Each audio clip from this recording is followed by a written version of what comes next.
Asher!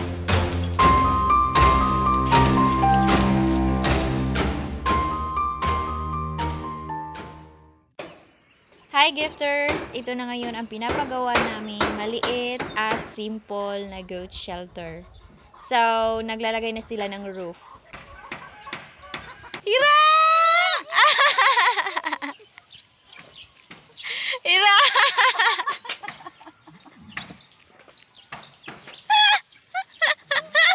Ayaw, God! Ayaw ba? Ginokayam Simon. Hira! Gibinuangan raman si Hira, oy! This is one of our neighbor's goat.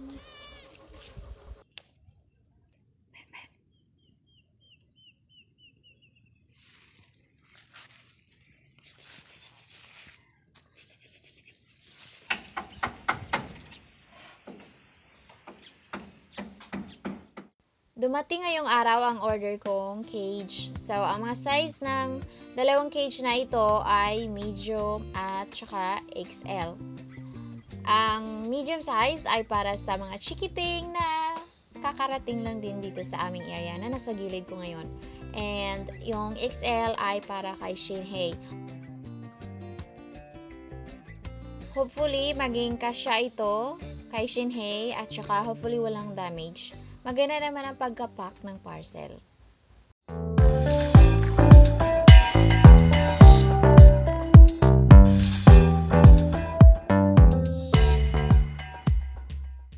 Sobrang suitable sa tatlong chikiting na ito.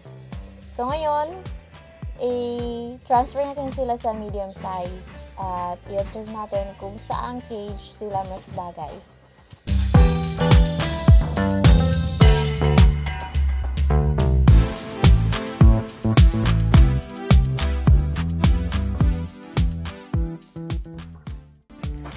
Tulog ka na, Asher!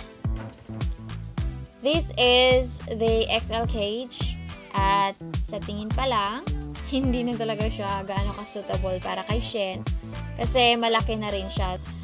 This medium size here, parang hindi rin siya kasya sa tatlong baby rabbits na ito. So, ang gagawin ko is i-separate silang tatlo. So, ang dalawang female, ilalagay ko dito sa XL na cage at saka ang isang male ay doon sa medium na cage. So sa Shinhei, bibilhan ko na lang siya ulit next time.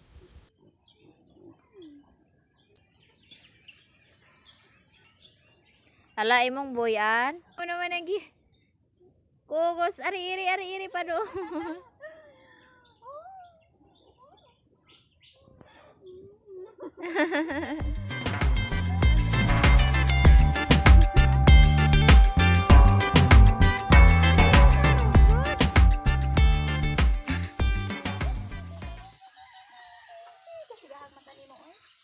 Abri hira to, kay na sila madlukan, balik na sila sulod. Nabalik rin og sulod siya. Abri hira.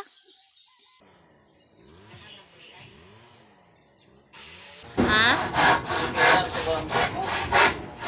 Ay, okay ra na, oy, karang arte ba? Panding ra ma? Ginata niya sa gulang ko. Ay, ako gusto.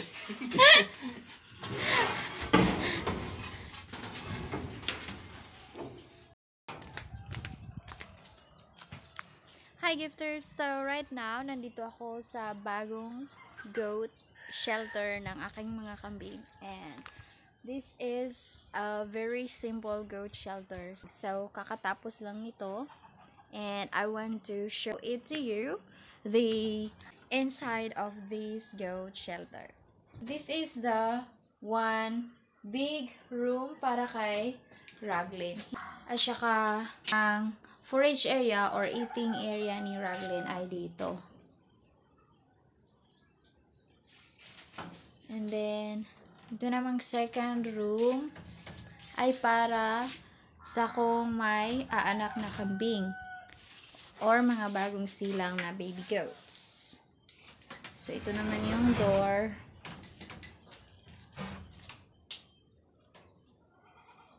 At saka ang eating area naman or forage area ay dito.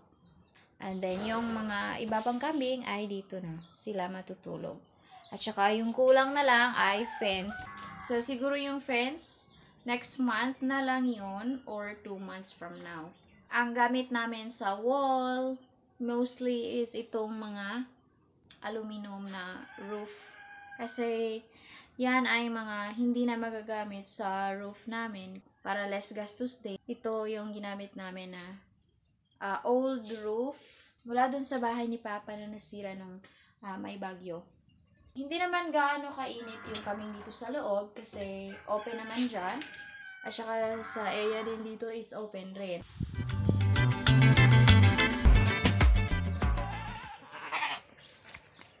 Sa wakas, nakakalabas na si Raglan after how many months na nandun lang siya sa kulungan. So, i-transfer na namin siya sa bagong goat shelter.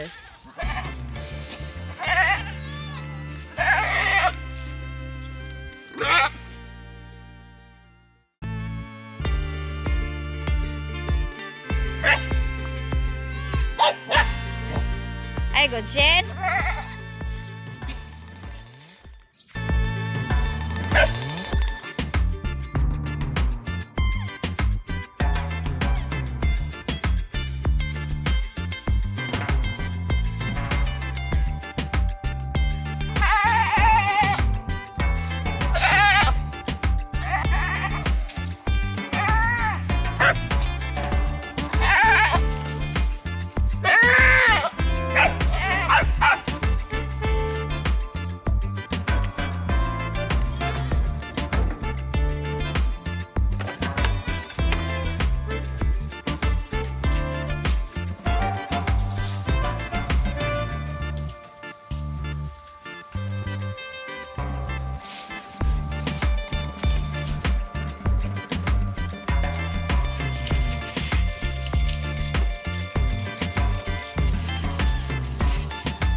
Hi, Belle.